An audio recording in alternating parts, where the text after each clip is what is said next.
Albert Awol, the voice of the jungle, broadcasting on the DVC to all points unknown. If you're within the sound of my voice, you're listening to Welcome Home Podcast on the DVC.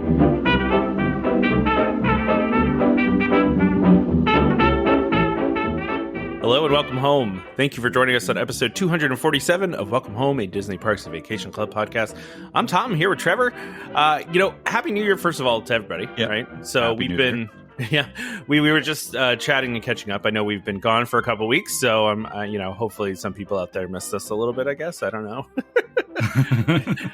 I don't know. Hopefully everybody had happy holidays. We just wanted to take a little break at the end of the year there and enjoy some time with our families and, that kind of thing. So I don't know how your holidays were, Trevor, but yeah, I'm pretty well rested. It was a good holiday. We didn't do too much, so it was good. How about you? It was good. So we were chatting before the show, but I didn't mention this to you. So I've had family here nonstop, basically for 3 weeks now, which is fine. It's funny when you watch one of our favorite movies to watch during the holidays is Christmas Vacation, right? Mm-hmm. And if you watch Christmas Vacation, in the beginning of it, they show like the little advent calendar and basically the family shows up several weeks before Christmas. The family is there for weeks, right? And that's kind of what it's felt like. I've had family here for weeks, but right before the Friday before Christmas, my daughter got strep. Oh no. I know. So listen, a lot of people are sick right now. It's that time of year. But it's funny because I was talking about this with my wife thinks this is weird, but when she took her to the doctor and it came back with strep, I was actually kind of excited. And I'll tell you why, just, hold off your outrage for a moment. All the other things that are going around, it's basically just you have to let it run its course. Strep, you can treat, we gave her antibiotics and she was good in 2 days. She was good by Christmas, so right. It was, so I was actually kind of pumped it was strep because it was this is great. We can fix this. Whereas, anything else, they would just been oh, you got to let it ride. Yeah, so and I think all the parents out there know, and I mean, even if you're not a parent, you probably know that strep is highly transmissible. So a couple other people in the house got strep too, but I also may have been patient zero on this. If everybody remembers from a couple weeks ago, at the last episode where I had no voice, I might have had strep and just not known it, and then given it to my daughter. That is certainly a possibility. So. Gotta love the holidays. It's always it's a magical time of the year. Yeah, exactly. A magical time of the year. Yeah, that's one way to describe it. Yeah. No, we listen. No, we had a good time with family. I'm not complaining. The holidays were very magical. My daughter got a Barbie dream house that is literally 3 feet tall and 4 feet wide. It is the most absurd thing I've ever seen. As far as a toy goes, it's gigantic. It takes up half my living room.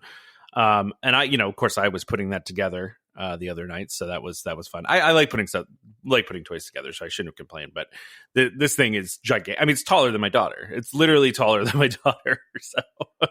So is it like a doll playhouse, or is it a full It's a Barbie dream house. It's got a water slide that goes into a pool. It's got an elevator on the side of it. It's got 3 floors.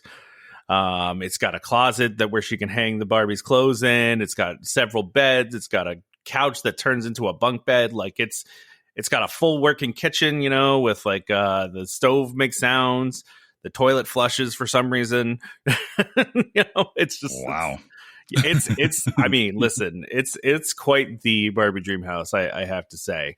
So yeah, it's my daughter's very happy. She's been very much enjoying playing with the Barbie dream house. So, which I'm sure was a hot thing this year with the Barbie movie being so big and everything. Not that my daughter saw it, but Barbie's just kind of in the ether, yeah. There's a resurgence of Barbie because of the movie. Yeah, makes sense. Yeah, exactly. So yeah, no, holidays were good though. And I've been laughing too. It's just as I get older, it just I mean, I don't know if you guys stayed up for New Year's Eve, but we didn't stay up for New Year's Eve. Like, we were in bed by 10. We did.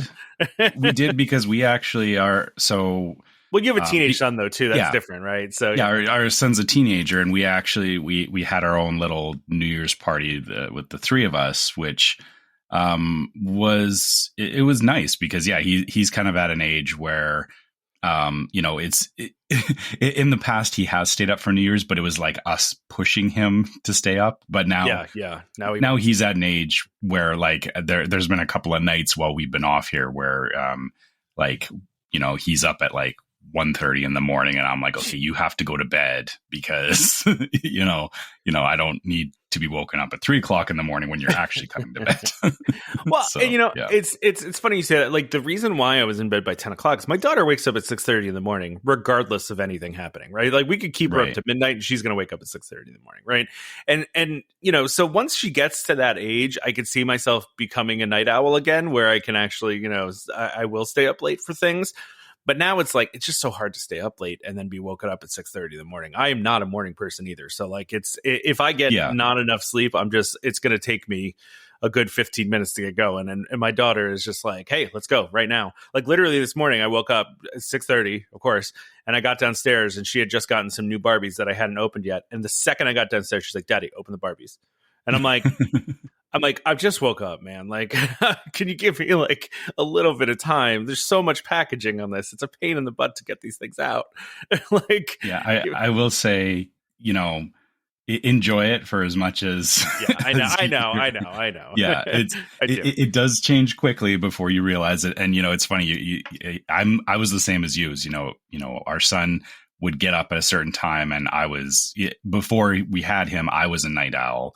Yeah. And now I've gone back to being, I'm not up as late as I used to be, like when I was in my 20s, because I was, one of those people that was up till 1 a.m. like every night. Yeah, me too.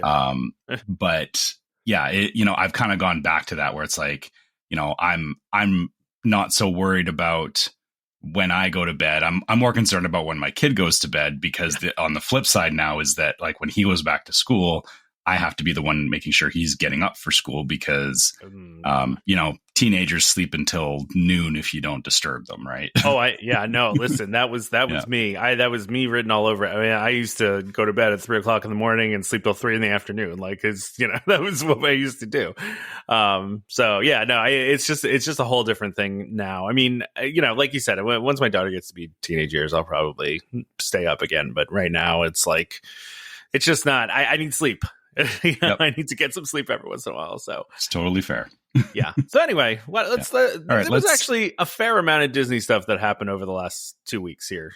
Let's get into this. I think we're going to start with the Fort Wilderness DVC cabins, right? Yeah, and I know we've been talking a lot about these, but listen, we don't often have a lot of DVC news, and I feel like we need to delve into these, and there's some interesting things going on here, right? This one's very different. Like there's a lot of different things going on with the Fort Wilderness cabins, and a lot of new stuff that we've never seen in DVC before. So yeah, it's definitely worth talking about more than we have other properties that have come up, right? Yeah, and so we've gotten some documents filed, right? So now we know that the contracts are going to go till 2075, which makes sense. 50-year contract, same deal as everywhere else. The interesting thing here is, first of all, this is going to be the first pet-friendly resort. They have already put it out there that there's only 2 dogs per cabin allowed, and the dogs must be fully trained and not allowed on furniture, which I don't know how they could possibly, enforce that. But yeah, I mean, I guess maybe the thinking is that, your dog has to be, I would assume, crate trained, because I guess so, yeah. Because like I'm sure you're the same way I am. Like, my dog sleeps or he goes between our bed and my son's bed. Like we don't have. My dog does not sleep in our beds. Oh, okay, so again, it's great. Okay, well, everybody's different, right? And exactly. For us, it was this would never work because we're fine with our dog sleeping at the foot of our bed. He's also a tiny dog too. Like it's not like he's taking up a ton of space.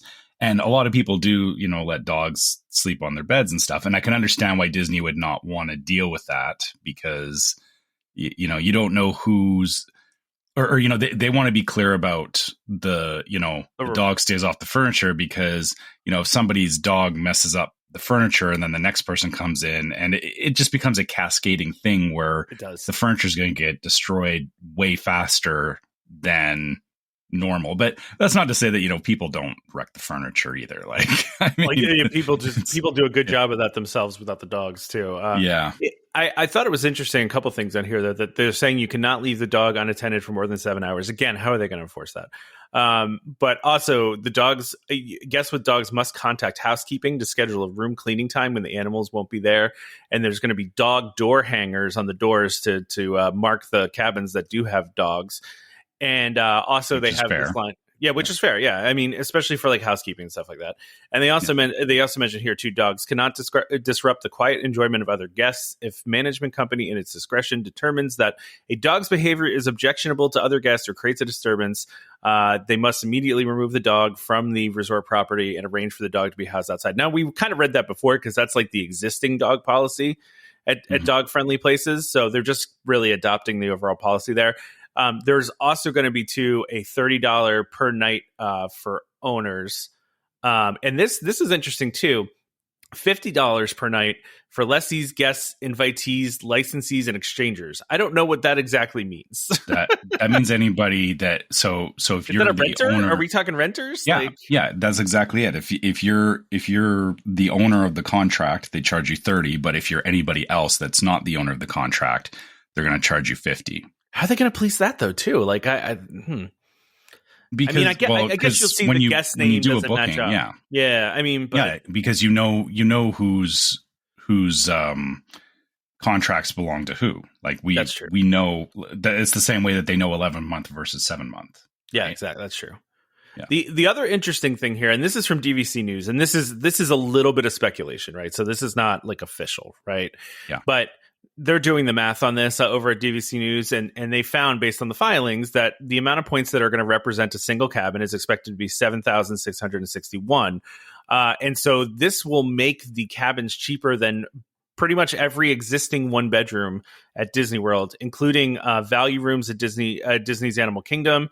It's also going to be cheaper than some of the deluxe studios at Riviera, Bay Lake, at Poly, at Grand Floridian.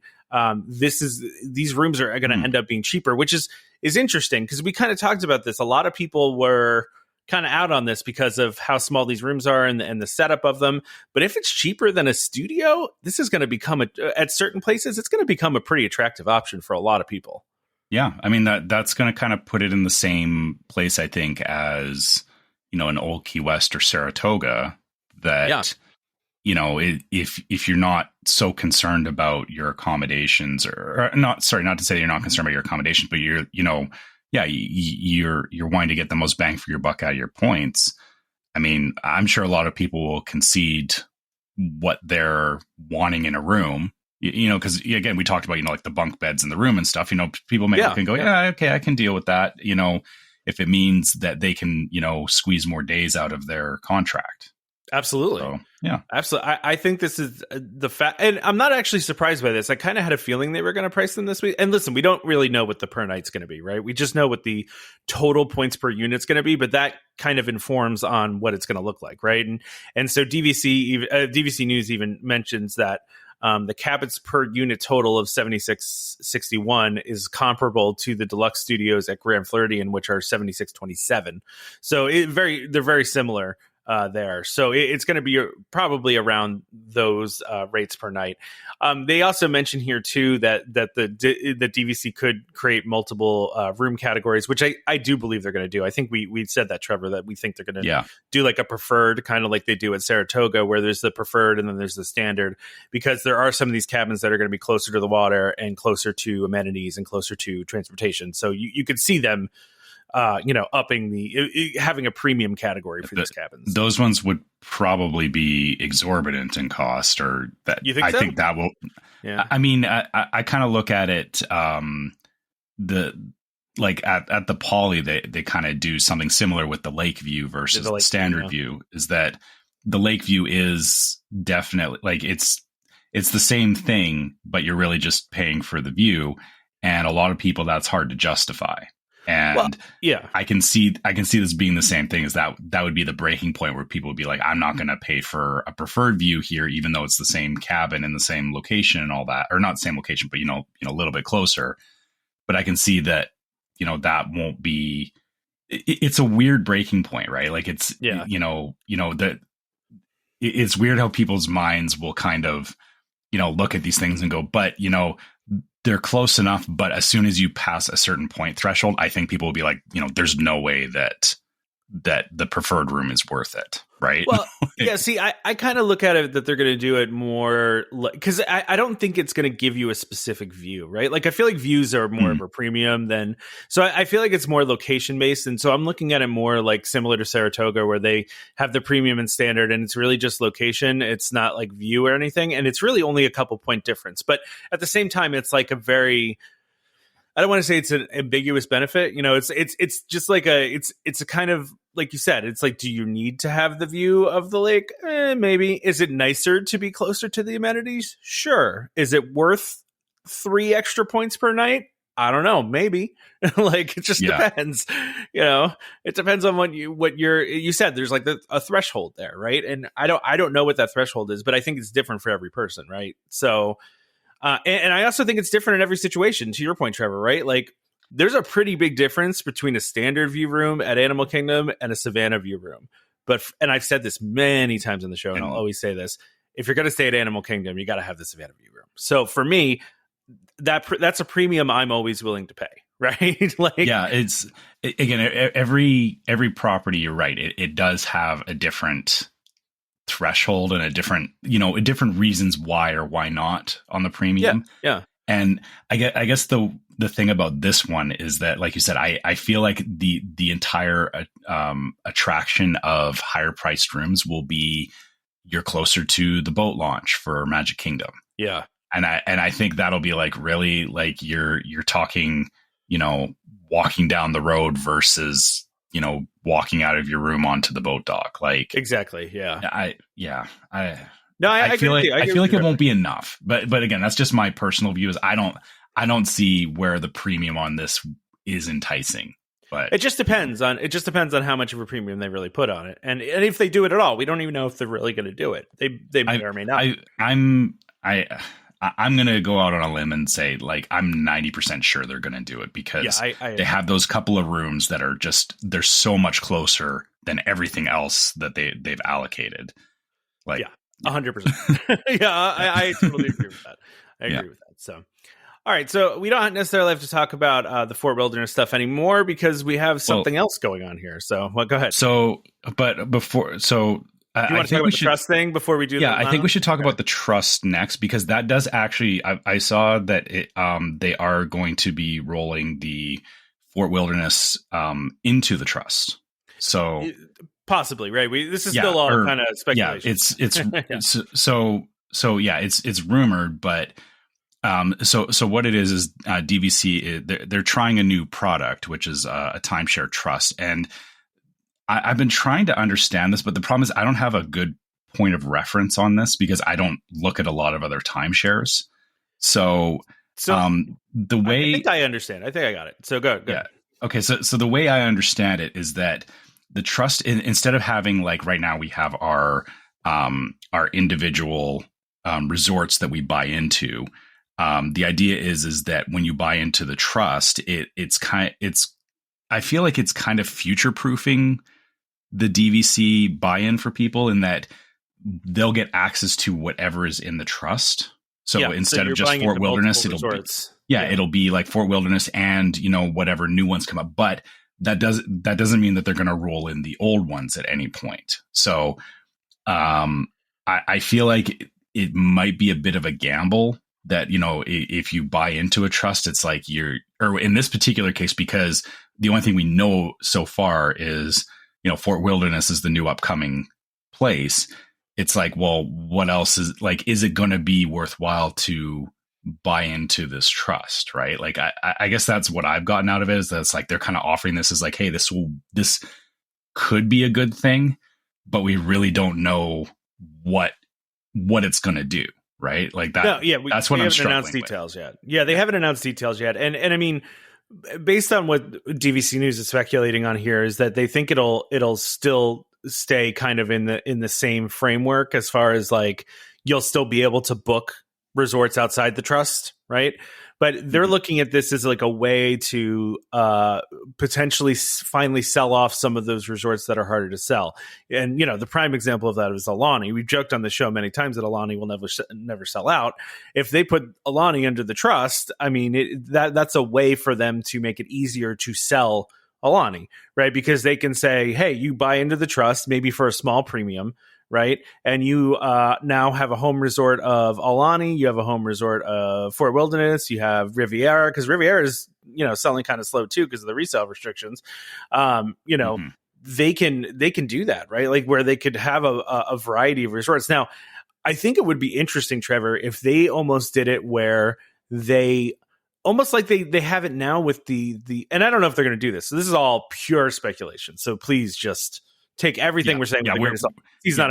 We're not saying we know for sure how this is going to work. So we have no inside information about this at all. But I would think it would be interesting if they almost did it like the categories like they have now, right? Where what if DVC had like a trust product that was value DVC, and then like you might maybe don't even do moderate, right? Like maybe you just have like a value / moderate DVC trust that has, you know, like Fort Wilderness in it, and then maybe some other value type resorts they end up building. And then you have a deluxe trust where you have some of the higher end ones that they put, and, you know, there's a premium obviously on the deluxe versus the value. I don't know if that's possible or if they would do something like that, but it's kind of, to me, it's an interesting idea. Like it's a way that you can do the different levels that they have in the current hotels with DVC. Now, given the reason why most people buy into DVC is, you know, to stay at those deluxe resorts, right? So, you know, that's the reason why. But I'm sure there's also some people that would like to get in at a lower price point that would be fine staying at, you know, a Fort Wilderness or staying at, you know, even like a, you know, one of the value resorts that Disney has now, right? So, like if they were to build a DVC like that, I mean, I think they're trying to. In a way, I think they can use this to open this up to more than just people that have the money to do this. You know what I mean? Like, because right now, and somebody wrote us this, right? That they thought that like basically only rich people could have DVC, right? Which is not really true, but it is an investment, right? It's a lot of money, and not everybody has that money to put out, right? And so, but there's probably some people that want to take advantage of, would like to be part of DVC that can't afford it now, and maybe DVC is just trying to expand their targeted customer, you know, their targeted audience, right?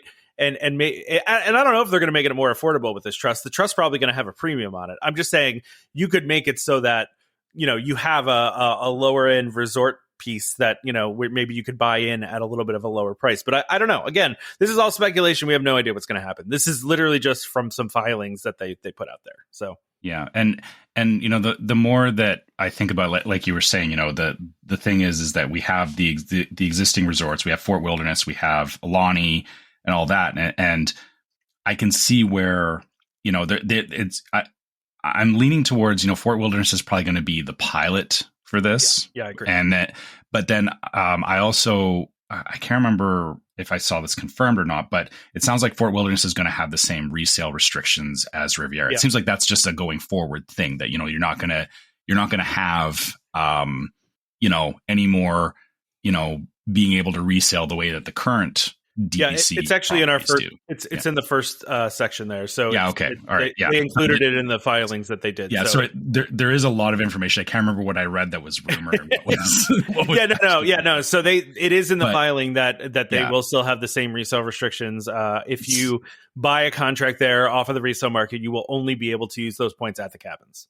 Right. So here's the interesting thing is that if it is a trust and you know, you're buying in and you're buying into the trust for the resale restrictions, that may actually work out to people that are looking at resale, that, you know, if they have a limited selection of resorts that they can pick from under a resale contract, that may make the trust more attractive to, you know, for people buying in, you know, firsthand and resale. But then I also started thinking about it, and this is kind of this is the other side of this that I'm wondering how this is going to play out. Is that, you know, right now we have, you know, every resort has you have your home resort, right? You buy into your home resort, you get the 11-month window at your home resort, and the whole point of that is that you're not fighting with other people to get to your resort, right? Exactly. It gives you a priority at your resort. But if they have this trust and you start having multiple resorts, it's not that it's going to happen, but there is a potential there that you'll have a resort that becomes the priority resort, or that becomes the popular one. And then it turns into basically you can never get inside of the trust. It's like you can never get into the resort that everybody wants to get into. Yeah. And that actually brings down the value of the trust, because then people are dissatisfied because there's more people fighting for the same thing, right? And the problem with that is that it's not that comes up right away. Like, you could buy in now with Fort Wilderness and be like, oh, this is great. I stay at Fort Wilderness, whatever. But then they add in, let's say 5 more resorts over the next, 5 or 10 years. And all of a sudden you can't get anything at Fort Wilderness because all these other resorts have come in and there's so many people vying for the same property now. Right. But you don't see that until later. Yeah, but you could have the opposite view of it though too, right? Where it would spread out if you're in the trust, and let's say there's 5 resorts in the trust, maybe it would spread out that home priority between those 5 resorts. But you're probably right. You'd have one favorite one in there that would get used more often than the others, right? Yeah, or again, and it may come down to a personal thing, is that if you happen to pick, or if there's a resort that you like in the trust, but you're never able to get a booking for it, or there's too many people that like that resort, right? Yeah. Like you said, you're right. The idea is that the averages, people will kind of spread out, and there should always be options, but having the trust there actually takes away, the whole home resort thing is a restriction that actually helps keep the, our DVC contracts in check to a certain amount, right? So it's a little bit like this is the problem, is there's a lot of nuance to this, is that, it seems it's not a bad idea, but and me is, I want to see how this plays out in 5 years, and I want to see where it actually sits in 5 years, because looking at this from now, it's like, if I was in the market and they were like, oh, buy into this is great. I would be like, I don't know, because it doesn't, there's a lot of uncertainty with it, right? Like, I don't know how well this trust is going to actually do, or if it will help or hurt DVC. Like, and even things like, the whole thing about Alani selling out, is this really going to help Alani if they roll it into the trust? I wonder that. So, yeah. Yeah, it's going to be interesting. We really don't know what this is going to look like, or even if they're going to do it or not, right? Like, we actually don't even know if they're going to do this, right? I don't know. Yeah, again, this is all just guessing at this point. But kind of looking at, Disney's trying something new, and I think this is the hard part, is that every time Disney tries something new, there's sometimes it works out and sometimes it's better off, but then also it doesn't always work out the way that everybody wants. So. And then the problem with DVC is that, once you highlighted earlier, this is a contract that runs until 2075. So it's like, who wants to commit to that? Yeah. Right. Yeah, exactly. Yeah. All right. I think that's enough to, we probably cover that. Let's, right? let's leave that where it is. I'm sure we'll get more information here as we go along. Now let's talk about the fun thing, which, okay, so I'll start the premise, and then the DVC has announced that a new lounge has been confirmed for Disney World. We don't know where yet. So yeah, we don't know where yet. So this is where the speculation comes in. so here's the fun part. Okay, so Tom, where do you think this lounge is going to end up? I don't know. I'll tell you what. Okay, I think this comes down to, where is there some space for them to put a lounge, right? That's some unused space that's sitting around that they can put a lounge. Now, listen, they could be building something brand new. I don't think they're going to. I think they're going to utilize some existing space that's already there. I don't think it's going to be Magic Kingdom, because I think that would just be really, it would, yeah, because it would have to be a huge lounge. Like, I mean, just because of the sheer amount of people that go to Magic Kingdom, it's like you'd have to have a really large lounge. And I mean, even now the Epcot one still gets gets overbooked sometimes, where you have to wait for people to leave, right? And that lounge is not huge, but it's not small either. I'm just thinking if you were to do Magic Kingdom, it's going to be either too small or too crowded, and I also just don't know where they put it at Magic Kingdom. Like, for the life of me, I don't know if there's any space available at Magic Kingdom for a lounge. Like, okay, like I don't know where they put it. No idea. But I mean, maybe there's some space that I mean, hey, maybe they'll turn the old Stitch ride into the lounge. I don't know. Who knows? That's a big space, right? That'd be kind of great, actually. That was where my head was. Oh, really? Oh, okay. Yeah. Okay. All right. Yeah. So, and I also don't think they're going to do Hollywood Studios. And the other reason I'm going to say they're not going to do Hollywood Studios is, again, because Hollywood Studios is basically the second most popular park now, right? Like, I don't know if you saw some of the wait times over the holidays, but Hollywood Studios was mobbed. Along with Magic. I don't get it personally, but yeah, you're right. So I think it's going to be Animal Kingdom. That's actually my guess. And also for me, I know everybody knows this, but I Animal Kingdom is my favorite park, but also, there are many people and actually cast members have said this too, that say that Animal Kingdom is the hottest park, right? Because of all of the plants and, all that stuff. Right. So where better to have a lounge to take a break and some air conditioning and get some drinks than the hottest park? That's my speculation. Okay. So I'm going to press you on this. What building? So I'm thinking about Animal Kingdom and what's there right now. And the only place that's obvious, so Dino Land we know is being redone. I don't see a lounge going there because they're renovating that whole space. So where else would they put a lounge in Animal Kingdom? It's a good question. There is technically I think a event space that is over by Dinosaur that is unused, I think. Okay. But to your point, that they're going to tear up that whole area in the next couple of years here, right? I mean, we don't know that for sure, but we know that, right? Yeah. Like we know it's happening. It's just a matter of when it starts.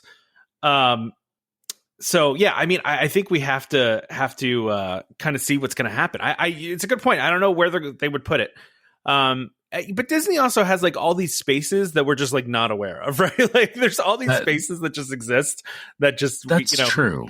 Yeah. I mean, yeah. They do a good job of like not leaving things obviously open. Like they'll cut it off and like it exists, behind a facade or something that you'll have no idea it's there until they open it up. So yeah, that's fair. I guess, of the spaces we know in Animal Kingdom, there's nowhere obvious, but that's not to say there's not something there that hasn't been used in years that people forgot about. At the same time though, Trevor, when they put Club 33 Lounge in Animal Kingdom, they had to build a new building, right? They built, that's a standalone building, right? So, it maybe says to you that there is an available space there. But they had to build new spaces for all those Club 33 lounges, right? So, I don't know. I don't know. This is tough. I'm really interested to see where they're going to put this. I'm trying to think strategically of where they would want to put it. Now, I think, the best thing they could advertise would be a Magic Kingdom lounge, right? Like if you could say we were putting a lounge in Magic Kingdom, I think most people would be very psyched about that, right? And I don't, I'm not going to say that they're not going to do it. Like I just said, I mean, you have the problem of Magic Kingdom is the most popular theme park in the entire world. And so if you're going to and of course, most of the DVC owners are Disney World DVC owners. So you're talking like you need a large space. And to your point, so you were thinking they put it in Stitch. That was my thinking, because that is a fairly large building. Pretty big space. That is, and it's not being utilized at all. And, we've talked about it multiple times, and, what could they put there? You're right. That would be a premier spot to put a lounge, because, it's not shoved in a back corner. It's not, it's pretty front and center. And like you said, it would be a very big like selling point for DVC that, hey, we have a lounge in Tomorrowland. And the other thing too, is I was kind of thinking about, they did the lounge in Tomorrowland in Disneyland. Oh, so same like kind of connection there. Yeah, and that again, we know how Disney loves. They love. Sorry, excuse me. As I'm choking on my coffee, they love how, or they love to, reuse stuff. And I could see them potentially like what they did in the Disneyland lounge, emulating that in Disney World, like, making like a space lounge and kind of using the same stuff that they did there, in Disney World. Because again, that's easy. It's not that they have to spend a bunch of time designing it or anything. It's they basically just copy what they did somewhere else. And then it means that good. I was going to say, it means, on the East and West Coast, there's a bit of parity there, right? Like they can say, that there is a lounge in Disneyland and Magic Kingdom. What would be really next level, right? Is if they, I mean, that's, if I'm, thinking about the old Stitch attraction properly, it's takes up 2 floors, right? Yeah. So what if they were to, think about the proximity of this to the castle. You could make this a prime fireworks viewing space. Like, oh yeah, they could offer, like, or DVC exclusive, dessert parties. That's what I'm saying, right? Like, yeah. I mean, listen, you have the people mover in the way, but it's not to say that they can't figure out a way to make a second land. No, listen, that would, require some construction, right? So they would have to do that. But, if you were going to use that space, I mean, it's not a bad option to, you got to really, you're very close to the castle. You could really easily, have some sort of fireworks viewing there. I mean, you could probably even do some parade viewing from there too. I mean, it's that close. Yeah, it would be as good as Tomorrowland Terrace, absolutely, right? Which is already a dessert party location. Exactly. Yeah. I mean, it's in some ways it's better because it's kind of closer. I mean, it is closer, but it's I don't know about the angle, but yeah, I mean, it's an interesting thought. Like you said, it is a huge space. I mean, it's a very big space. I mean, and they would have to do a lot of work to repurpose this, right? Like they didn't have to do a ton of work to the one at Epcot. That was just like new carpets and new furniture and stuff like this. This would be like legit construction that they'd have to do. I think anywhere that they go, that is going to be the case. Is there is going to be construction. The other one I was thinking of, like, I know you said like Hollywood Studios doesn't seem plausible, but I was thinking about, and this is going to prove my ignorance of what is in Hollywood Studios, but this is okay. You've been very anti-Hollywood Studios. My personal opinion of Hollywood Studios, and I talked about this with my family over the break because we're about a month out from our trip here. Yeah, and so we were talking about what we're going to do, and we realized that Hollywood Studios, because of the fact that I saw there's a closure for Rock and Roller Coaster. Coming up, it's like, well, that Tower Terror and Rock and Roller Coaster are kind of the 2 big things that we did there. I know there's a bunch of other stuff like Slinky Dog and stuff, but you still haven't done Rise of the Resistance though either, right? Yeah, and you got to do that. Yeah. So that's on our to-do list, but outside of that, it's really a half-day park for us. I'm not saying it's not a half or that it is only a half-day park, but for us, there's not enough there to keep us there, and then I started thinking about like, I remember there used to be like, the Who Wants to Be a Millionaire show and, and all that. Like there was all those spaces, where they had like these shows. And I know a lot of those, like there are shows that have replaced some of those. Like there's the Lightning McQueen show and Frozen and stuff like that. But I wonder how much of that space is actually being utilized, because there was actually a lot of other stuff. Like there's even like that Drew Carey sound. I remember that. Yeah. Like I remember that one. Weird, yeah. Well, right now it's vacation fun, and it's a Mickey short is in there. So right. Theoretically, they could turn that space into a lounge if they wanted to. It's just a theater right now, right? So yeah, so that's kind of my thinking, is that Hollywood Studios is another potential place, because there is a lot of these like theater spaces that they some of them have been reused and repurposed, but then there's a lot, and like we said, I don't know what's actually or how much of it's actually utilized versus they've just like used half of a space and then cut off the rest, because they love doing that too, where, you know, they'll like re-wall something and like behind the wall, there's just, you know, a ton of empty space. So Hollywood Studios, I think, is still on the table for a potential lounge too. Like, I think it's honestly between Magic Kingdom and Hollywood Studios. I know I want to believe that Animal Kingdom could get it. Like, I'm with you. I would love a lounge in Animal Kingdom, but I see, you know, they want it somewhere where it is busy, because part of the attraction of a lounge is, you know, the whole reason that people say they love the lounge in Epcot is it's like, hey, you've been walking around, you've been doing all the attractions, and you have a space to go that you can get a break from the busyness of, or, you know, being out in, you know, whatever park you're in. Right. So I can see where, you know, either of those parks is a potential place for it. I want to believe that Magic Kingdom would be the place, and you know, the Stitch space is the only space I can think of.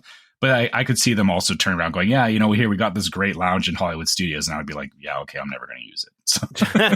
Well, I was also just thinking to myself too. I said there's no space for it, but Star Wars Launch Bay, I mean, they can turn that into a lounge. Yes. Yeah, exactly. I mean, the Star Wars themed lounge would be pretty cool. That whole Launch Bay area is huge. It is. Like, it's huge. Yeah. Yeah, it was massive. Like, because we did a dessert party there one year, and because I thought about that too, I was like, wow, like there's a lot of space back there that, again, you know, it's been used for different things over the years, but it's just that I think they've got a lot of space at Hollywood Studios that it's kind of like Lego blocks, and that, you know, that they've done different things with it, but it doesn't all really fit together nicely. Like it's kind of everything's broken up weird, and so I think it's hard for them to do another big attraction there without like doing an entire land like they did with Galaxy's Edge. Yeah. But I think they're trying to look to utilize some of these other spaces that have been cut up along the way.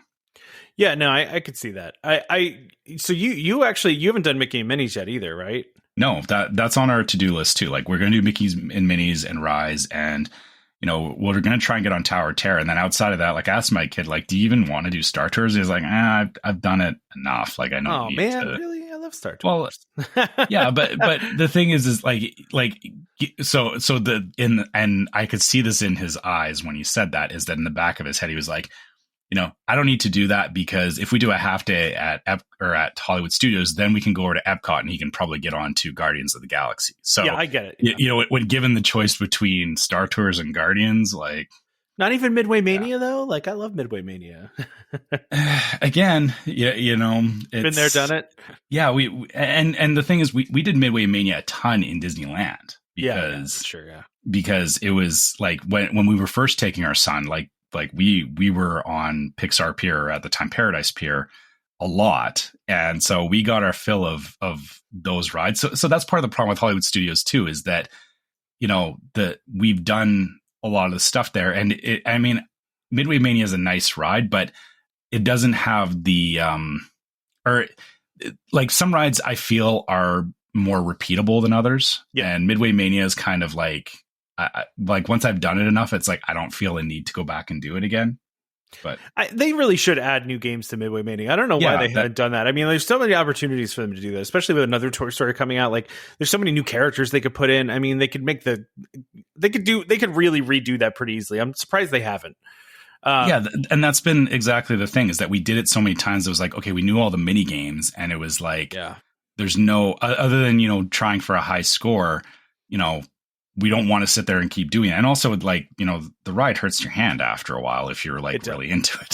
So. Are you going to sneak back over though and do Fantasmic at night? I mean, because, you know, that's still up in the air. That's another one that I love Fantasmic. So yeah, I think that's actually going to depend on how Luminous goes, because again, you know, talking about, you know, half days, you know, if we're going to go back over to Epcot, the intent is, you know, we're going to go over to Epcot and stay the evening. And if we like Luminous, you know, we may end up staying and watching it a couple of times, which means, you know, I'm not going to go and watch Fantasmic. I'll go watch Luminous. So, well, I mean, but Fantasmic is new too, though, too. I mean, there's new stuff in Fantasmic since last time you saw it. So, yeah.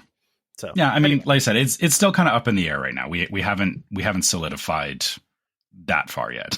We've gone very far off the top. We did, yeah. But I wasn't planning to talk about my trip yet, but I guess Yeah, well, you got a preview. You got a little preview. Yeah, no, listen, I'll be interested to see where they put this. I'm assuming.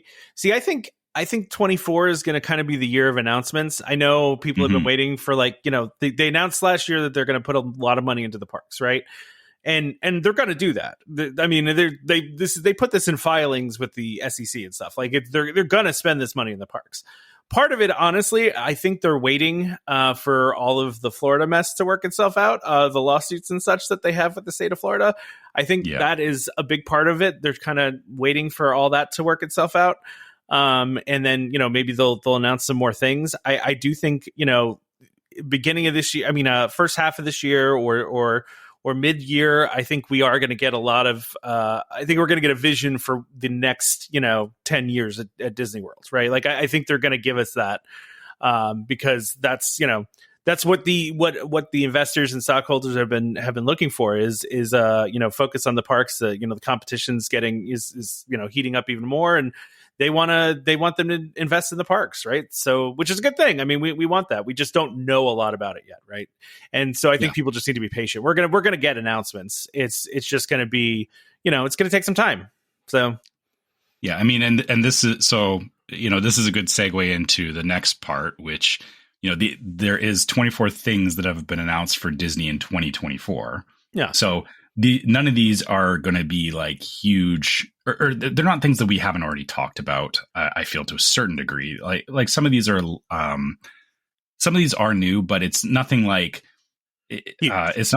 new attraction or like new except park. For Tiana, I guess, right? Yeah, Tiana, I mean, but Tiana Tiana we already knew about into this year, right? So yeah, I guess that's the first thing is, Tiana is going to be opening in both Disneyland and Disney World sometime in 2024. We don't even have a season yet for that one yet, but yeah. So they look like they're making good progress, though. I have to tell you, when I was there was a lot of work being done. I mean, like they were moving faster than I feel like I've ever seen them work on stuff. Yeah, I'm looking forward to seeing it myself. Like I want to see what's changed. I've heard a lot about you can start to see where the old facades have been taken down and the new stuff is coming up. So it's I'm really looking forward to seeing how much it's changed from what you showed as well, because you were showing like some of the murals and stuff that they had done. Yeah, I'm looking forward to that. Unfortunately, it's not going to be open by the time I go, but again, it makes for something to look forward to on a future trip. You definitely get a good look at the queue from the train, though. And when if you take the Walt Disney World Railroad through that station, you get a really good look at what they're doing in the queue. Yeah, you see, and this is going to be the first time I get to ride the train in like 5 years too. Exactly. Yeah. Listen, that was a big thing for me. I was so excited for that. It did not disappoint, except for that tunnel underneath Tron. That made me sad, but because I wanted so much more from it. So funny enough, the next thing on this list is they're talking about new characters and stories in Star Tours is coming this year, which again, they haven't released a date on when this is happening. So I'm not banking on this to be there in a month.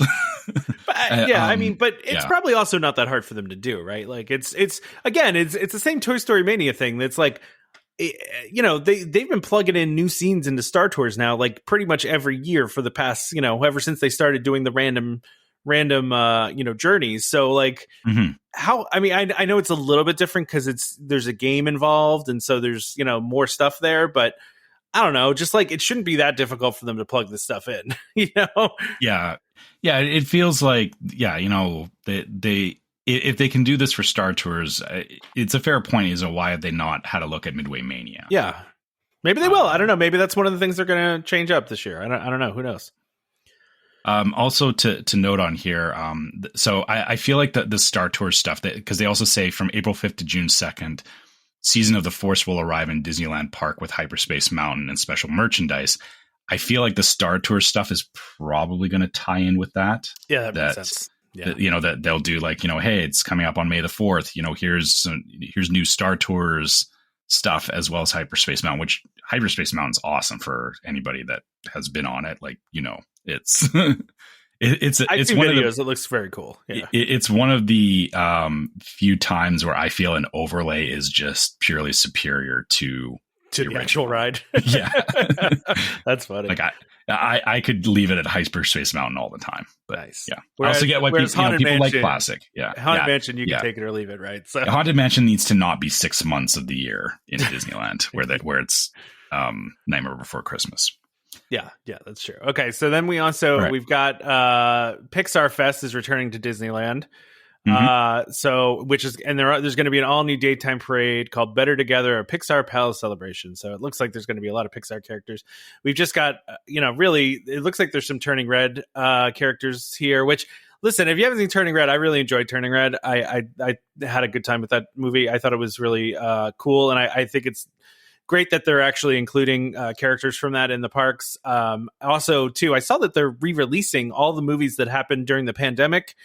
Did you see in that they're theaters, putting those movies back in theaters so that you can actually go see them in theaters, which is nice because, so many of those Pixar movies got released directly to Disney Plus during the pandemic and you couldn't see them in theaters. So I think that's a good idea by them, just pull in some more money too, but also just get more awareness on these characters and all that, Yeah, I mean, it's a good thing for people who are passionate about going to the movies, and like you said, I think a lot of these shows didn't get the they didn't get the acknowledgement that they deserved. Like Turning Red, Onward was another good one that I liked Onward too. Liked. Yeah, I liked Onward, and those kind of shows didn't.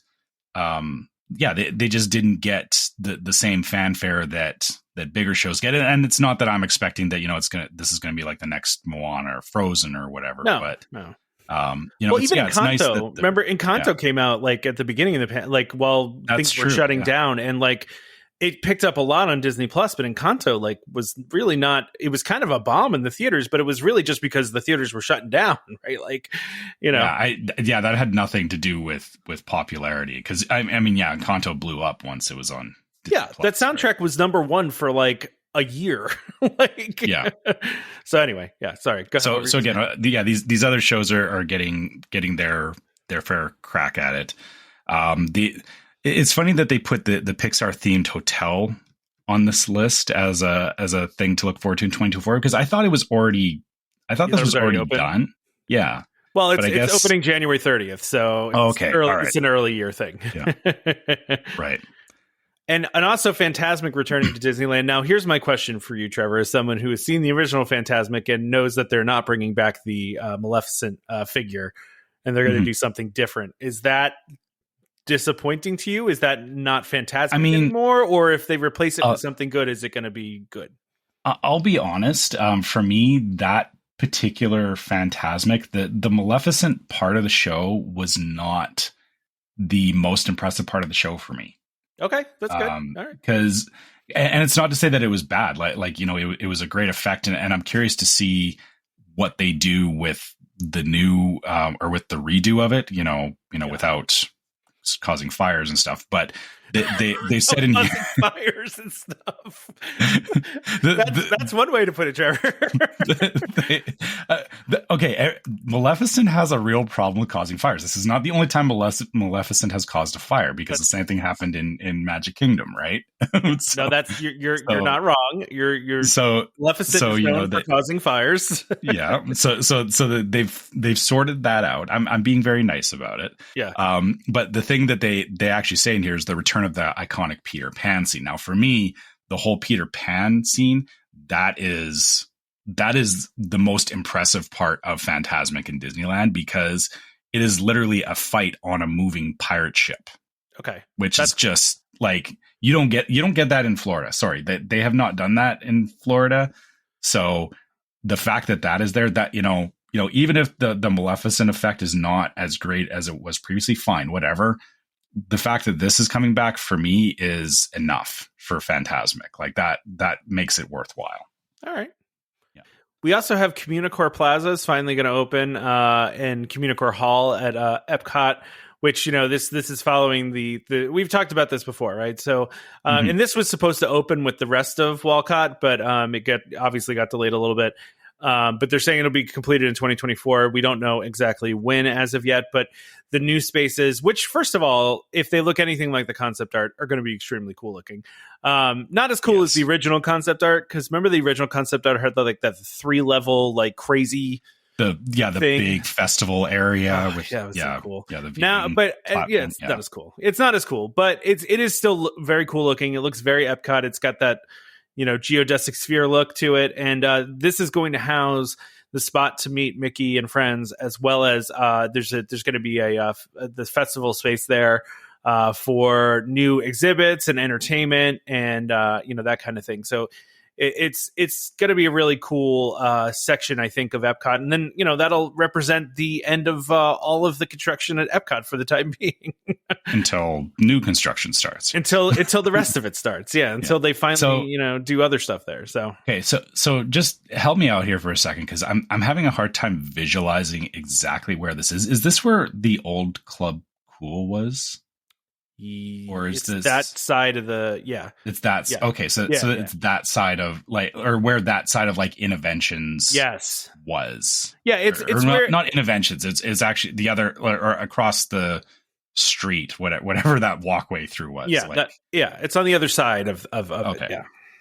It's on the other side of Connections, on the opposite side. Opposite of Connections from Spaceship Earth. Okay. Yes. All right, that makes sense. Sorry. I always love like they show this concept art, and the problem I have with it is that they never show like another point of reference. They always show like, here's this building, and it's like, I don't know where this is. I don't know how this fits into everything. I can see that. That makes sense.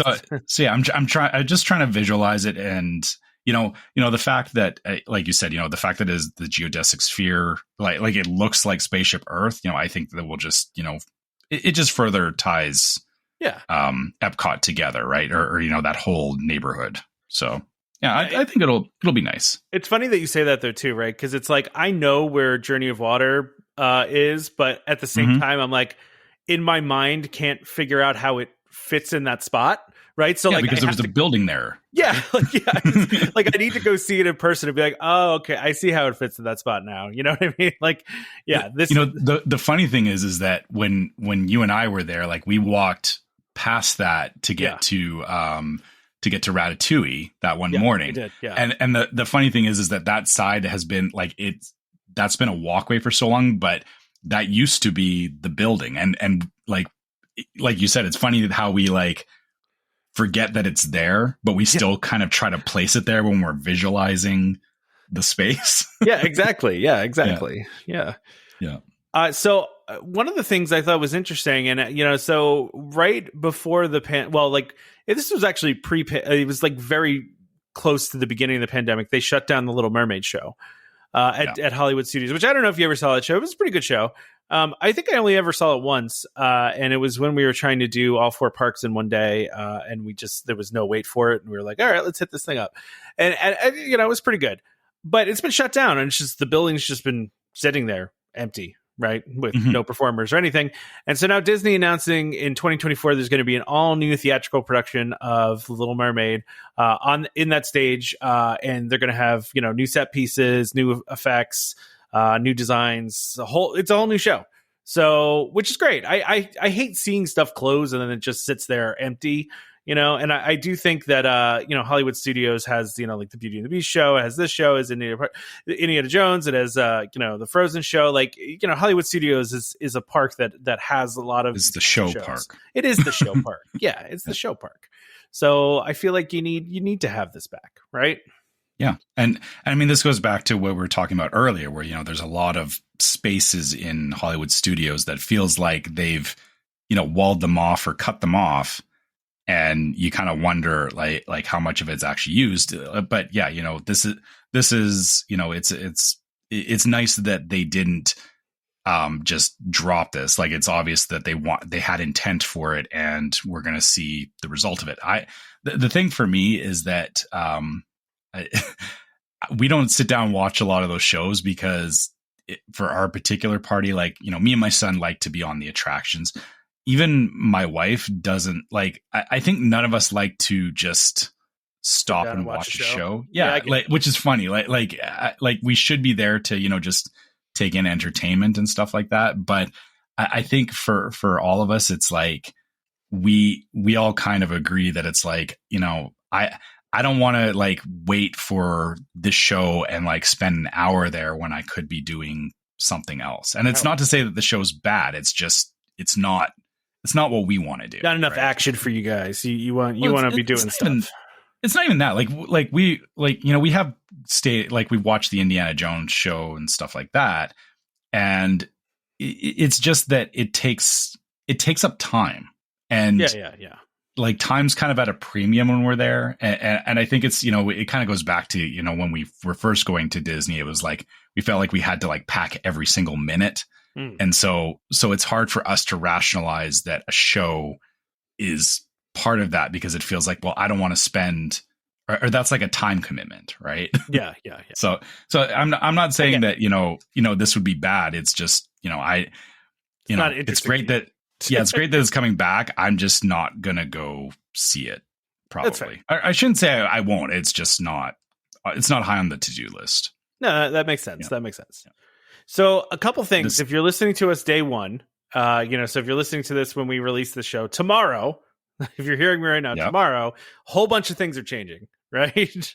We're going back to pre-pandemic days. It's like we're going, we're hopping in the DeLorean. We're going back to the past. I don't want to say back to the future. Yeah. What's that? The DeLorean. Yeah, we're hopping in the DeLorean. Yeah. I actually that 1980s DeLorean. That's perfect. I love it. My wife and I actually just bought tickets to the Back to the Future musical. Nice. Because I'll just tell this really quickly. So my wife and I, our first date, we found that we had a shared love for the Back to the Future movies. And so our first date after we had dinner culminated with us watching all 3 Back to the Futures in a row. And nice. so it just so happens that the Back to the Future musical is going to be by me during the month of our wedding anniversary. So it's kind of like our anniversary thing. We're going to go see Back to the Future musical. So I'm also finding it too that all the movies from my youth are now turning into musicals, because 2 weekends ago we went and saw the Beetlejuice musical. Yeah, I saw that. I saw that you were there, and I was like, oh, cool. Like, it was fun. It was really good. It was not what I was expecting, but it was good. Yeah, I mean that's the thing is, these musicals are like, again, reimagining of these old movies. So you get a new experience out of something that you know. Exactly. Yeah. So it was fun though, and then we also got tickets to Back to the Future, so which I've heard is very good too. So I'll be excited to hear the musical version of Power of Love. I don't even know if that's in the show. I'm assuming it is. Why would you change that song? Like, it's. Listen, I'm just saying, like, I could see it. I mean, I don't even know if it's in the soundtrack because I haven't listened to anything. I'm like, okay. You can't have Back to the Future without that song. It's an iconic part of the movie. It's like the main song of the movie. Yeah, that's what I'm saying. But, yeah. Okay. Anyway. So January 9th, we got a lot of stuff coming back. So first of all, Park Hopper is back to its original iteration where you can park hop anytime you want. No more restrictions. Going to make use of this. Yeah, I'm sure you will. I'm sure, as you should. Yeah, and then dining plans are also back too, which you probably won't make use of, but they're back. I know a lot of people are pretty pumped about that. So I've never used a dining plan, but again, the fact that it's back is great because, like you said, it's that pre-pandemic, things that Disney should be offering. Exactly. Yeah. And then, the other, I mean, obviously this might be the biggest one for a lot of people is no more theme park reservations. How exciting is that? It's weird. I'll say this. Okay. and the reason I say this, you got so used to it. Yeah, for the last couple of years, it's funny because, or actually, okay, so I'm going to go on a tangent because why not? That's okay. We were just talking about Back to the Future. So exactly. So I've been planning for this trip, right? And, for the longest time, it was like, I had reminders for, fast pass days. I had reminders for advanced dining reservations. I had theme park reservation days like that. So I was always so used to, doing all this way ahead planning. But again, that's just because how I am is, I like to have a plan in place so that I can break it. And part of it is making sure that I have all those reservations and everything. And this trip coming up, I did my dining reservations back in December, and we're doing 2 dining reservations when we're there, but that was the only thing I had to book ahead of time. And it felt really weird because it was like this whole thing, thinking about that, I don't have to do theme park day reservations. Like, I was looking at my plan and it's like, yeah, we've kind of figured out what days we're going to be where, and we've got these 2 dining reservations, and that's it. Like it felt a little like unceremonious. Like it was just like because you used to have to do so much. Like it was 180 days out, you did your dining. 60 days out, you did your fast passes, or 90 days out. Wasn't it 90 and 60 at one point? Yeah, it was 90 and 60. And so it's funny because it's like in the past, it was like, I would have that like lead up to the trip where it was like, yes, I got what I wanted, or I got to keep checking this so that I can get this reservation. And so I was a lot more engaged. And this time it's like, oh yeah, I did, got these reservations. Cool. Like, that's it. And it doesn't feel, or it's not that it's a bad thing, but it that feeling when like you're packing and it's like, okay, I'm missing something. It's like, in the back of your head that it's like, okay, I've got everything. I know I'm good, but I'm sure I missed something. I'm sure I forgot about something. And that's almost what it feels like with them taking this away. And that's just because it's new, right? Like it's it's a new change.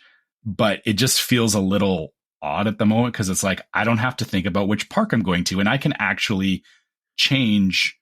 Like I can decide when I get up in the morning, if I was going to go to Epcot that day, instead I want to go to Animal Kingdom. Yeah, exactly. And I don't have to do anything. Like I can just show up at the door. Just do it. Right? And I know it sounds weird because it's like, well, that's how it was before. But it's like, yeah, we've been doing this though for long enough, a couple of years that it's like 3 years. Yeah. Now that it's gone away again, it's like, oh, I don't know what to do with myself. Yeah, I agree with you. It's funny though, because I think I've talked about this, that we're doing a fairly large trip in May, right? Like with a lot of family, we're going to have 10 of us. Mm-hmm. And my brother-in-law has been texting me being like, oh, like what tickets are we going to buy? Like, what dining reservations are we going to do? And I'm like, dude, it's like May, like we got time. Like, you know what I mean? Yeah. It's like we got a couple months to figure this stuff out. Like we don't have to buy tickets now. We don't have to do dining reservations now. There's nothing we need to do right now. But it's like they went fairly recently, but I mean that's what you had to do before. Disney people would laugh at people that are like, oh yeah, no, I just made my reservation like a couple weeks ago, and I haven't done any fast pass, so I'll just figure out when I get there. I haven't done any dining reservations, whatever. It's like, okay, have fun with that. Yep. But that doesn't exist. I mean, that's not really the thing anymore. It's like you still have to plan a little bit far out. But listen, people used to complain about how far out you'd have to plan. People would complain about that all the time, about having to do fast passes that far out, having to do dining reservations that far out. So, I don't know. Yeah, and some people liked it, some people didn't, right? Yeah, and I guess, that's not to say that I thought it was the best thing. Like, I knew it was a necessary evil, but for me it was, because I knew it was there and I was engaged in it, it just became like, it was just something that I did. And then when it wasn't there, like I said, that's where it, for those of us that were planning really far ahead, it feels a little empty that we don't have, or I think what it is that it's not that it feels empty. It's that it gave me something to do leading up to the trip. Like it was kind of like its own little mini game that I could play with, finding the right booking and, doing all this planning and stuff. And now that it's not there, I'm just a little sad that I don't have something to keep me that engaged leading up to it. And that it's not the worst thing. It's just, I like having a reason to like log in and look at my reservation, and besides just like logging in and looking at my reservation. Yeah. I agree. Yeah. All right, so let's All right. let's skip through some of these because I don't think we need to talk Okay, about all yeah, these, right? yeah. So like Country Bear. Country Bear. Yeah, I'm pretty excited for this. We talked about this when this was announced. I'm excited for them to do a new show. Let's just look at other stuff that's for Disney World specifically. Right? So the Cake Bake Shop at Disney Boardwalk again. We talked about this. Nothing surprising here. We just know that it's coming. Yeah. Run Disney returns to Disneyland Resort, plus a new Halloween themed event. So these are just more Run Disney dates. Fantasy Springs. Yeah, Tokyo Disney Sea. This is the Rapunzel's Forest, Peter Pan's Neverland, and Frozen Kingdom. So that's all opening this year. We talked about that previously. You guys can go back and we had a whole episode where we talked about that. Okay, this one's kind of this is the reopening. So the Disneyland Hotel in Disneyland Paris. Yeah. Because we have to be that confusing. Is reopening multiple January. Things Disneyland. yeah, it's the Disneyland at Disney Paris. Yeah, it's just I don't know. Call it the Disney Paris Hotel. Like I don't know. But yeah, so that's reopening January 25th. So again, this is a lot of internet. They're covering. It's not just stuff happening in the North American parks. The international parks have got stuff going on too. The Disney Treasure is going to be coming this year, 2024, and Brian from DCL Duo, said he was going to be on the maiden voyage for this, if I recall. Yeah. Yep. So looking forward to hearing what he has to say about that. I mean, that's not till December though, so that's a long way out. It's a pretty long way out. Yeah, he's that's barely in 24. So. Yeah, and then we're just gonna skip. Let's just skip a bunch of the stuff. I mean, we talked about the member lounge. This is where they announced that there's going to be a new member lounge. Of course, we talked about the Fort Wilderness cabins, and then they're talking a little bit about this. I don't know, with this Stitch Attacks merchandise. Okay, I know you're a big Stitch guy, so maybe this is appealing to you guys. Where? Oh, you went even. I went to further. 21, my friend. I was looking at the Story Living. Okay, yeah. We talked enough about Story Living. Yeah. Okay. so the Stitch Attack snacks collection. Okay, interesting. It's interesting animation. It's like an interesting art style. I feel like. Yeah. On the shirt. So every month there's going to be a themed plush and pin set available on Shop Disney featuring Stitch with a different tasty treat. Oh man, it's going to be a problem for you.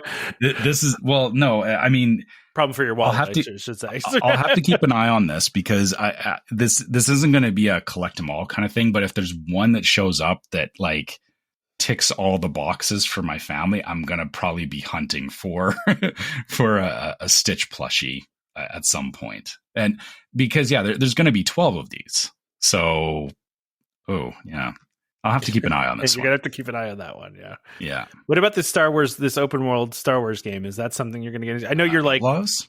What's that? Yeah. It's Star Wars Outlaws. Yeah. I know you're a little out on Star Wars right now, but I know you're all about the game. So, I mean, I guess I don't know. So here's the interesting thing is that I kind of wrote off the Avatar game that just came out, and it turns out it's surprisingly a decent game. Like I've heard it's a good game. Yeah. Like this is the thing is that I don't want to just immediately go, yeah, whatever, I'm out on this. I need to. The hard part for me is when they say, it's an open world game. Open world is very much a mixed bag. And because you'll get some open world games that are fantastic and fun to play and the world feels like it's alive. And I think this will be the big thing about this is that if, being an open world game, as long as it's not just a giant sandbox with nothing in it, that's what they need to be careful of, because a lot of studios will be like, we got this massive world and you can go and explore, an entire planet or, multiple planets. Even like there's games like No Man's Sky and stuff where you're exploring multiple planets, but there's nothing to do. Yeah. And that's what I haven't looked into this one too much yet, because I tend to wait until closer to releases on games like this before I like really start paying attention to them. If it turns out that it's just like, yeah, you've got droids and a blaster and a lightsaber, but you're just like, driving around, not doing anything. I hope that they do more with it than a lot of open world games have lately. Yeah, and the thing is, Avatar was a good example of, they didn't do that. Like they actually made some interesting gameplay, like, training the Banshee is actually kind of a cool sequence. And it feels like I remember, like when I saw that, I was like, oh yeah, I can see where this is good because, after riding, Flight of Passage. Yeah. It's like, I see where they got the inspiration from, and it feels like, they put some thought into it and they didn't just try to shovel something out the door, which, yeah, a lot of game companies do that. Like they just try to get something out, and I'll just have to wait and see how this one looks. Yeah. So, yeah. I think that's all I got for this 24 list. I mean, D23, sure, but they do that every year, right? So it's not like anything. Yeah. But what is this? What are these global ambassadors? Oh yeah, they've always had global ambassadors. I think they just have new ones. Oh, okay. It's just changing. All right. And yeah, it looks like this is more focused on Hong Kong Disneyland for. Yeah. Okay. Yeah, I mean, listen, they're stretching to give 24 things, right? Like, yeah. That's what I was like. What is interesting about this? They're stretching for sure. Yeah. And we talked a little bit about park reservations before too. It's worth mentioning park reservations are still going to exist for pass holders, right? So, but they're going to have these so-called good to go days that are just like, you don't need a reservation, you can just show up. So I'm assuming those are just going to be days that Disney knows they're not going to be nearly as busy, right? Yeah, and I think that's a fair compromise because for the pass holders, it's actually better than just giving flat blackout dates. Yeah. Right? Because in the past they would just, black out and say like, sorry, pass holders just can't come on these certain days. This feels like a good middle ground where they're actually making use of the reservation system and they're saying, okay, we can let a certain amount of pass holders in, knowing that it's a busier day that, obviously they want as many people in the park that are spending money as possible, like closer to Christmas and stuff like that. Yeah. So it's kind of nice that they're, and it's also like park specific, right? Yeah. So they're, it's like you may, as a pass holder, you may still have opportunity to go to, one park, go to Epcot, even though Magic Kingdom is, reservations are full up, right? Like I think it's a good middle ground, right? No, I agree. Yeah. Now, and also going back to the dining plan a little bit too, right? So I thought this was really interesting, right? So free dining is making a comeback, which we knew it would, right? Like Disney has always used the free dining promotion, which listen, we've said this, I think before, free dining isn't really free. Yeah, air quotes free. Free, like, yes. Yeah. So, but it's interesting to me that they're doing this. They used to just, offer free dining to anybody, and they probably will have a free dining promotion that's available to anybody. But now they're also doing one where Disney Plus subscribers can get a free dining plan. And, the caveats to this are they can get a free dining plan when purchasing a non-discounted room. There's the key, non-discounted room with a 4-night, 4-day Walt Disney World Travel Company package that includes a room at select Disney Resort hotels and theme park tickets with park hoppers. So they're also making you do park hopper tickets. So that's a new caveat. Yeah. But, I mean, I don't know if you're already like all in on like dining plan and everything, like I feel like you're doing park hopper anyway. Yeah, probably. Yeah. Yeah. And so this is going to be for most nights, July 1st through September 30th, which, they often will have the free dining plan around these times. I just think it's an interesting thing that they're doing it as a perk of Disney Plus, considering, Disney Plus costs what, like, $80 a year or whatever it costs. I mean, I'm doing the bundle, so I don't know. It's like $20 for Hulu and Disney Plus. So, but I mean, to just like, you could just sign up for Disney Plus for a month and get this, right? Like, yeah, you know what I mean? Like it's an interesting way to incentivize Disney Plus members. Yeah. But I think it's also a way for them to, this is you're right. You're right. People could just, sign up for Disney Plus and then drop it. But I feel like this is hinting at, hey, Disney Plus subscribers, we're going to use that as an angle to benefit people, where this comes back to, we've talked in the past about, how Disney Plus has had its ups and downs, and, it hasn't been in a great place for a little while, unfortunately, because of the way the previous management handled it. Tying it into park reservations or tying it into dining plans and stuff is a good way to, it's a good way for them to kind of, put it all under the same umbrella, that it's like, hey, if you're going to Disney, you should be subscribing to Disney Plus. And it goes back to the whole like business model around, everything feeds everything else. Yeah, exactly. So, that way, I guess it's probably their way of, making people who have Disney Plus feel like they're getting some extra value out of it. And further to that is, people that are looking at going to Disney, I'm pretty sure a lot of people's thought process is, well, I'm going to Disney. Well, I'll just, get Disney Plus for the year anyway. And, I'll watch it. But I also get my dining plan. Right. And because the thing is, the month thing, it's like, for the cost of the dining plan, I'm sure a lot of people would justify, well, I'll just get the whole year. Yeah. Because, even the cost of a year of Disney Plus, you're still saving money on it by getting this dining plan offer. Right. So, and then from Disney's side, they get to show that they, their subscriber count has gone up because people are into this. Right. So. Yeah. And here's the other part to notice too, right? So we talked about the dining plan not being free, right? And the non-discounted room piece. If you go further down, they also have a standing deal right now where you can save up to 35% at Disney Resort hotels when you stay 5 nights or longer on most nights from March 25th to October 3rd. In some cases, and I don't know if this is still true or not, but when I used to do the travel agent thing, there were times where it was better to take the room discount than the free dining plan, right? So like the room discount was better. And again, it depended on everybody's situation, right? So but we all hear free dining plan, and you're like, well, but that thing is free. How can the discount just be better?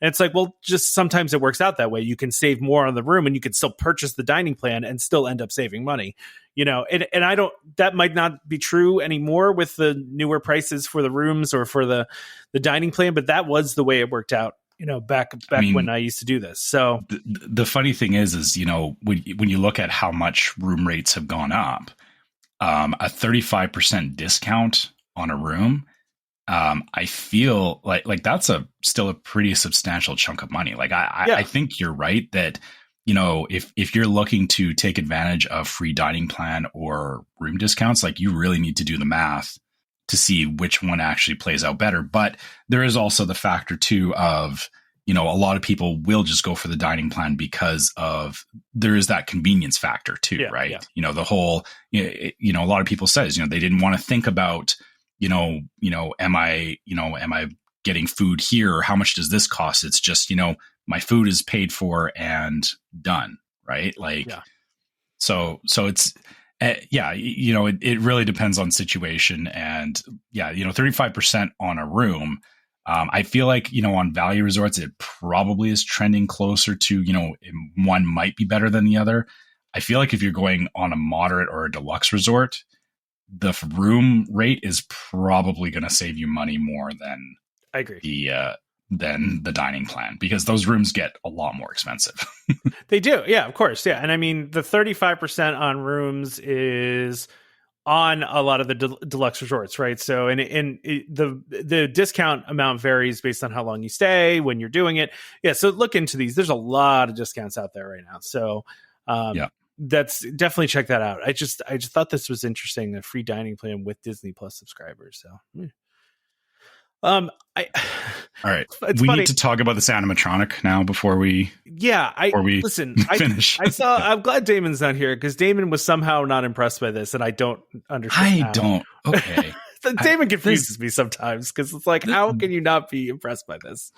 All right, so for everyone, this came out a little while, or this was actually before Christmas. So this was like right before Christmas. They did they had a animatronic of Duke Weaselton from Zootopia appear in Shanghai. Yeah. And this animatronic, it came out on the stage. It was pushing, or it had like a cart, and it was like kind of like pushing, Like or it was like skateboarding on the, it, kind of. skateboarding on the side of the cart. And you know, you're watching and you're like, okay, that's cool. And you know, it looked really good. Like, you know, it had some pretty natural movement. And then this animatronic grabs like a little zip line and hops up on top of the cart, and then has a conversation with Josh D'Amaro. And obviously, you know, it's staged and all that, and it's in Chinese, so you know, I couldn't really understand what he was saying. There's also, I mean, I caught certain things, but it was, you know, the whole thing is that this animatronic, it's pretty, it's really impressive, and it looks like a real life version of what you would think the Disney character looks like. Yeah. Which, you know, the potential for this, you know, we've talked about like the whole, like having droids, like free roaming droids around the park, and we've seen testing for that, but you don't really think about things outside of robots. Like the animatronics, it's like, okay, you know, a droid is like, yeah, it's already a robot, you know, that makes sense. But seeing like a character from a cartoon come to life like this is just, it's amazing. It's so crazy. And I don't think this would be a free roaming thing, but this makes for, like, you know, you were talking about like the new Little Mermaid show and stuff like that. Like, I could see this kind of tech being used in these stage shows. Oh yeah. Do some really impressive stuff, right? Well, I think the most impressive part about this, Trevor, and I think I said this to you when I sent you the video, was when he first pulls up on the string and then he steadies his feet on top of the platform. Yeah. Right. Like, yeah. It's freestanding. Yeah. He's hanging in the air, and then he literally puts his feet down and steadies himself in an extraordinarily natural way. Like, and that was the part that got me. Like, it was cool watching him just kind of like kick his way up, but like, you know, you could see that, you know, you could see that that's a thing they've had before, but to do the part where they pull him up like that and he re-steadies himself and he's just kind of like, you know, completely free roaming and not like attached to anything. It's just kind of amazing. It's cool to watch. And I mean, like, the whole bipedal robot thing is a, you know, it's still pretty hard to do. We've made a lot of advances in that area, but I mean, even some of the companies whose entire existence is to make robots like this are not, I feel like, not as far as some of the things that Disney Research is doing. I mean, I feel like they're, you know, they are coming along, but you're right. You know, not everybody has gotten this tech to the point where, and it's not just like the advancement, but also to be able to use it in this kind of context. Like, exactly. Like, it's not, they're not just showing off a robot, they're showing off a character that, you know, it's the thing for me about this is that, you know, this goes back to the whole Disney magic thing. And like you said, you know, when you first start watching the video, you see it's like, oh yeah, you know, he's pushing on the side of the cart. Yeah. Okay. And okay. For anyone that's listening to this, sorry, this is going to get a little bit like breaking the magic, but for me, this is where it does get magical. Is that, you know, when you first see an animatronic, or you know, you see something that like even some of the ones that they've had in Epcot, like the Dr. Bunsen animatronic and stuff, that they used to do, it's like, you know, you first see it and you're like, oh wow, that's, you know, it's that character, but then you kind of start to like, oh, I see what they did, like I see how it's working. I see, you know, he's not actually pushing the cart, you know, the cart's moving on its own and he's just doing an animation. And so you're kind of looking at it and you're like, oh yeah, I see what they did. They attached him to the side of the cart and whatever. And then all of a sudden it's that, you know, hey, surprise, he jumps off the cart and it's like, oh, whoa, he's like, whoa. Yeah. Yeah. Right. Like it's that moment of like, wait a minute, this is not how this is supposed to happen. And that's where it becomes magical, right? Is that, you know, obviously we love kind of picking it apart, and not in a bad way, but like, you know, understanding what it is. But this is where the magic comes in, is that, you know, when they really surprise you and it's like you see an effect that you didn't expect, and especially the way they present it, like it was so like casual. Yeah, it was so casual. Like, you're like, yeah, he's just going across the stage and it's like, yeah, whatever. And it's like, oh, by the way, he's walking. And it's like, oh, okay. Like, Yeah. Like, how are you not amazed by that? Like, listen, I know it's getting more commonplace, right? But it's still amazing to see a untethered robot with no operators in sight just walking across the stage casually and not looking like a robot. well, yeah, and it's not, that's the whole key, is it's not looking like a robot. It's looking like Duke Weaselton. Yeah, it's like, oh, that's not a robot of Duke Weaselton. It looks like Duke Weaselton. Yeah, exactly. Right? Yeah, that's why I was blown away. But and Damon was like, same old, same old. I'm like, what? Like, where? Like, where is this the same old, same old? Like, I mean, it's just mind blowing to me. But yeah, anyway, the execution is as much important. Like, look, just not looking at the technology, like it's how they execute these things, right? Like the fact that they could have done 50 million things with that robot, but they chose to have him do the little zip line thing up onto the top of the cart.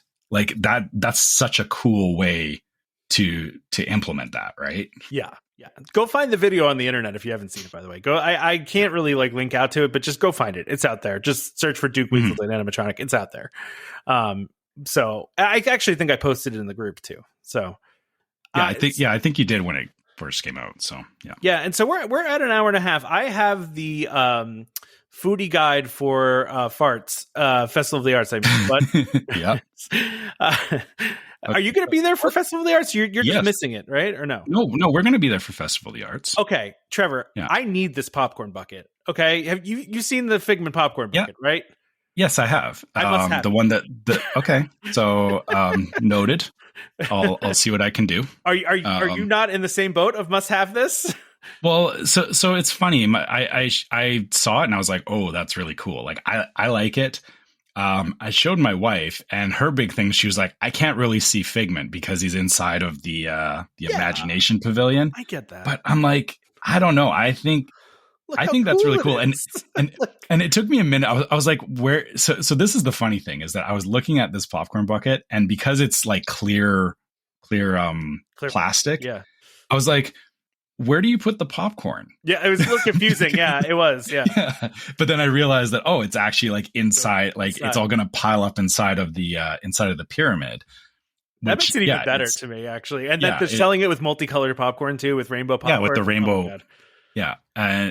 So yeah, I'll be on the lookout for that for sure. Hopefully, because I won't be there right at the beginning of Festival of the Arts. I'm hoping that this, usually these things are pretty readily available. So yeah, hopefully this is going to be a popular one though. This is that Figment popcorn bucket. Remember that? Oh yeah, I've got one of those. Yeah, I mean, listen, this is I feel like it's gonna be on that level, man. Maybe they learned the lesson though. Maybe the supply chain stuff is not a problem anymore. Maybe they made a ton of these, which I hope they did, because they really are up in the popcorn bucket game, man. Like this one is, I think, my favorite one I've seen.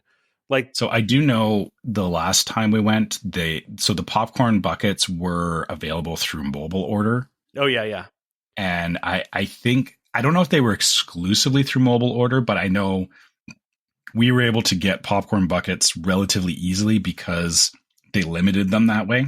That makes sense. So that's kind of the nice thing too, is that if it's, you have to mobile order it and go get it. People that, like in the past, people that would snatch these up would, show up with 4 of their friends and, do the 2 per customer thing, but walk away with, 15 popcorn buckets. Right. Yeah. I think because they're doing it through the app, it really forces people to no, you have to have multiple people signed up with, it's harder to run multiple accounts that way. Right. Yeah, absolutely. So yeah, I'm hoping by the time we get there, this won't be that big of a deal, or the hype will have died down, because I found in the past what happens is that you'll have the initial, everybody's lining up for it. And then it does fall off relatively quick, but they don't actually sell out. They are still readily available. So I will be on the lookout for one of these for you. And, I'll pick one up for myself, of course. If you can hook me up, I would be very, very pleased with that. I'll see what I can do. All right. Yeah. Well, and listen, there's a lot of cool food in here, but I think we're probably at the limit for today. So, well, I mean, people were complaining that that there wasn't enough content for the last couple of weeks. I saw that, Dan. I saw your comment. We saw Dan. Yeah. We're not your content machine. Okay. We're not, we're not here for you to go dance. Like, okay, we're not, that's not us. Okay. We're not your sideshow. But we also haven't been here for a bit. So I think it's okay that we talked a little bit longer. It's, we needed to get back into the groove of things, and there was a lot to cover. Like they did kind of drop a bunch of stuff here in the last week. So yeah. So listen, we can always save the food talk for next week because Farts does not open until the 12th. So so we'll be a little bit behind, but we can still talk about it. Yeah, my wife, every time I say farts to her, referring to this, she just like, you're such a child. She's just like, whatever. It's fine. It just makes me laugh. It's the Festival of the Arts. Listen, it's the same reason why people like the abbreviation for alien swirling saucers. Okay, like there's some things like that at Disney that are funny like this, and I find Festival of the Arts to be one of them. It's just amazing that nobody thought about this along the way. Yeah, I mean, because you could have done the Epcot Arts Festival, and then you don't have the farts problem. Yes, exactly. And same thing with alien swirling saucers. It's like people are going to do acronyms of this stuff. Yes, of course. Like look at the acronym for a minute. Let's just look at this. Yeah. Oh man. Okay. Yeah. Sorry. I'm sorry for my immaturity, everybody. I am not a child. I just on the inside. I'm not going to apologize because it keeps us young at heart. That's right. And that's why we like Disney. So you just have to accept it. Yeah, just deal with it. So we could talk food next week, maybe if Damon lets us talk a little bit about food. We can maybe do what we've been doing before, talking one or two dishes or whatever like that. But there's some really cool looking stuff at this festival. And I want to talk about it. So. And I want to go through it anyway because I'm actually going to be planning to try some of these things. So yeah, and I'm assuming you're not going to have this gnocchi poutine, which is not really poutine because it's gnocchi. Yeah, I don't know. I'm not really a gnocchi fan. No, I like. Oh man, I don't know.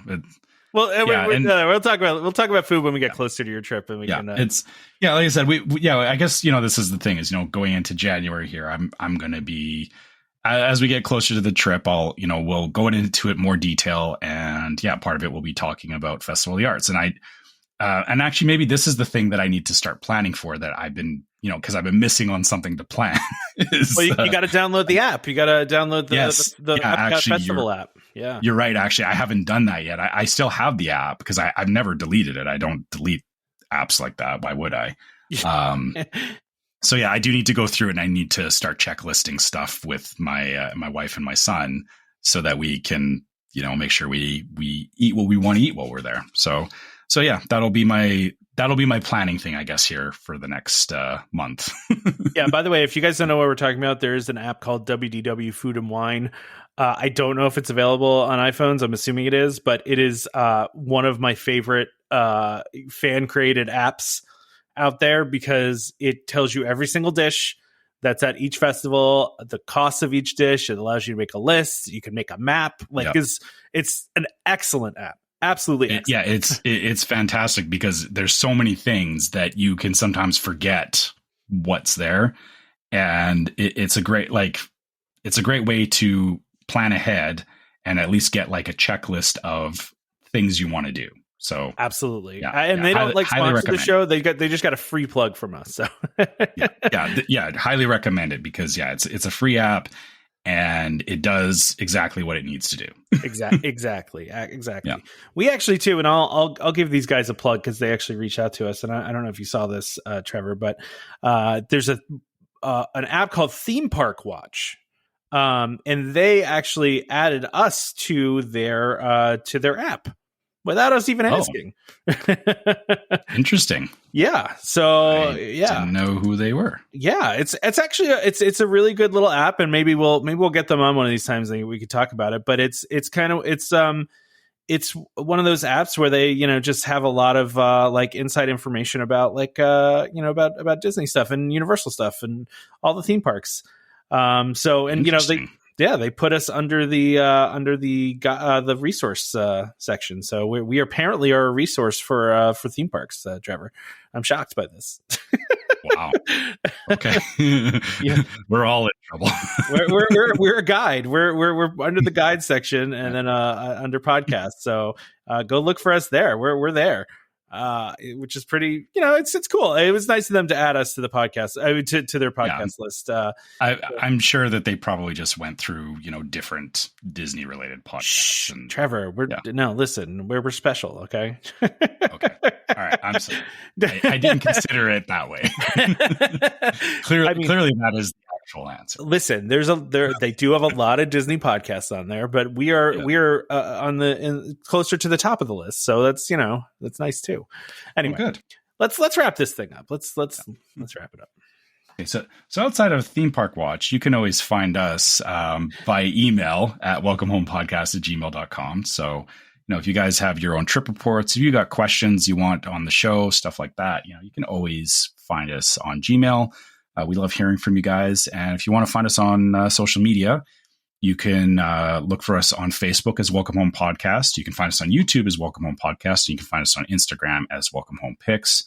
On Facebook, we do have our Facebook group, which is called Welcome Home Disney Waitlist, which is another place that we love getting listener questions from. People will post memes in there. There's lots of great conversation about things that we talked about on the show, but also people just asking questions about Disney. And we have a lot of great listeners that are honestly more experts than we are in some areas of Disney that, will share information. So it's a great place to just go and talk about Disney if you're looking to fill that need in your life, or, you've got a trip coming up, whatever, just come check out our group. It's a good place to be on Facebook.